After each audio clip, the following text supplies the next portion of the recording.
Hi, Tracy Mock here with Heart Encounter. Wanted to talk to you about a really messy time in my life. Ugh.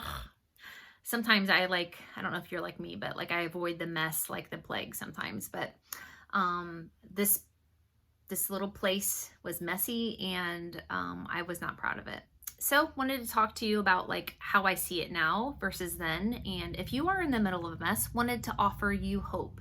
There is healing and hope available. So if you're frustrated in your season and you're struggling to visualize hope, you're right where you need to be. So be encouraged. So I want to tell you about this season that what if I remember just like thinking about the mess, and my body would physically feel it inside and be like, oh, this is awful. I don't even want to deal with it. I would avoid like the plague, but like it was at a point where everything was so messy that if I stuck my head in the sand, that wasn't going to bring any change. Or if I were to stick a band-aid on it, it would just be temporary.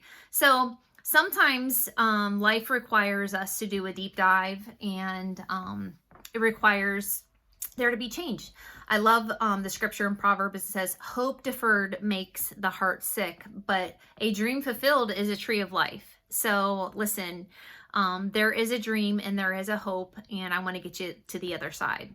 So I want to tell you about my life. I kind of visualize my life like this really big boat, and there was lots of holes everywhere on it. And all of the holes, unless they were like filled up and sealed up properly, this ship was sinking, if you know what I mean.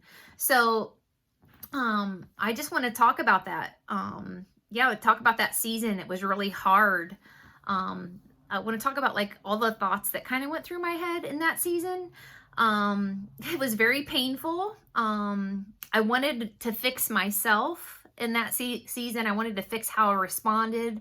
I wanted to fix how I responded to others. I didn't respond real pretty. So, you know, like Facebook and Instagram have all these videos of all these like perfectly cute people. I wasn't that person. So I might have had like the head answer, but I didn't have the heart answer. So your head and your heart have to connect in order for there to be real change to transform your life. And when I was in the middle of my mess, I just couldn't see it. I couldn't see the way out. I just wanted it to be over. But let me just tell you, it's over now, and I'm on the other side, and it's amazing. I wanted to quit in that season. I wanted it to go better. There were parts of me that I knew were right, and there was, oh my goodness, so many like parts that were so wrong on so many levels. It was just a plain old mess. Parts of me I own. You really messed up, and then other parts I really didn't know what to do. And I needed to get back to dreaming again. So that is the answer. Everything always like shifts whenever we can get back to like dreaming. Like, why am I doing this in the first place? Why am I fixing all of these situations? Why am I trying to even do this? Why am I even putting myself through this mess?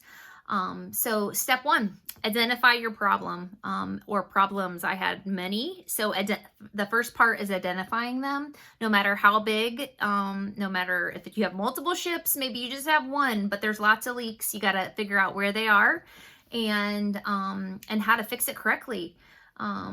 Understand your band-aid approach is not going to work, and getting the right people in place around you to believe in you that you can seal those holes up. You can totally bring and cultivate change by the right people. Sometimes we're looking for the people around us to fix us, and really they don't know how to. They're broken themselves. They can't help you. They can't help figure out your numbers. They can't help figure out whatever your situation is. We all have different problems and issues. I had so many things that were wrong, but I needed the right help to get me there. So don't be afraid to ask for help. And sometimes I love my mentors. They said, sometimes you go through 3 people. The first person you thought was the right one, they weren't. Don't be afraid. Go through. Sometimes it takes about 3 people to find the right one that can like navigate the change for you.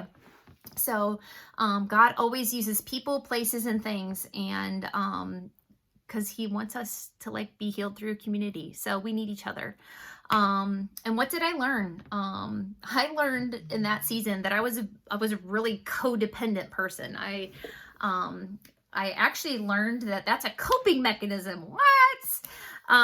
Not recognizing that I was codependent in that season. So coming out of that and understanding that don't ask for, don't help others if they don't ask for it. Wow, that's pretty amazing. And then I believed everyone needed me. Oh, that is such a lie. And that just honestly, just thinking about everyone needs me to fix me. When you like take on like this, I have like a big servant's heart. I am very empathetic.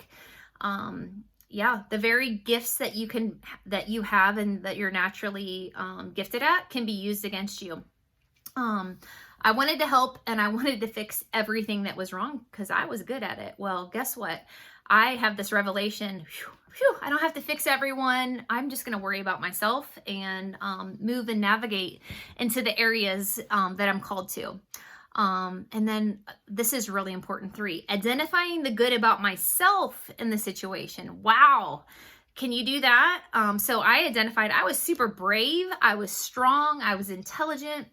It's okay to allow others to fail. Oh, write that down. Allowing myself to fail. Oh my goodness, that was huge. I didn't want to fail. But guess what? I recognize in the season, recognizing that it's actually a sign of growing and not failure. I love that.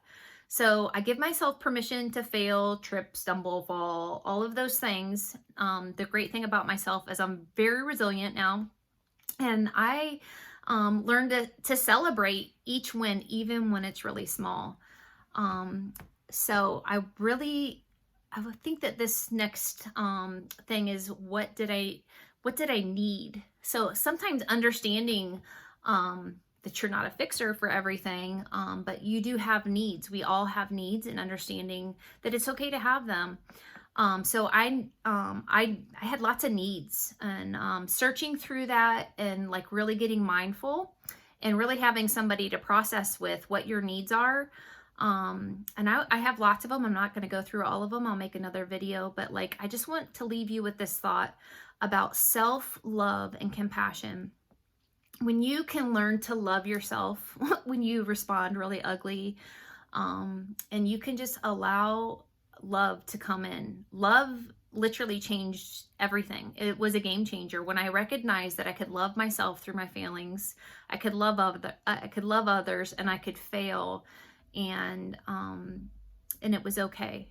So just learning to be okay with everything, learning to love, and having self-compassion was a key to moving forward in the season. That brought so much help, brought so much healing, and it brought me back to this place where I could start dreaming again and really able to push past and really accelerate, and just push me into the place that I was supposed to be in. So I hope this video encourages you today, and that if it does, click the share button, share it to tag somebody, whatever you want to do. I hope that it brings encouragement to you, to your home, to your business, to your life in any way. And if you are wanting a coach, message me, and I would love to have the opportunity to work with you. Have a great day.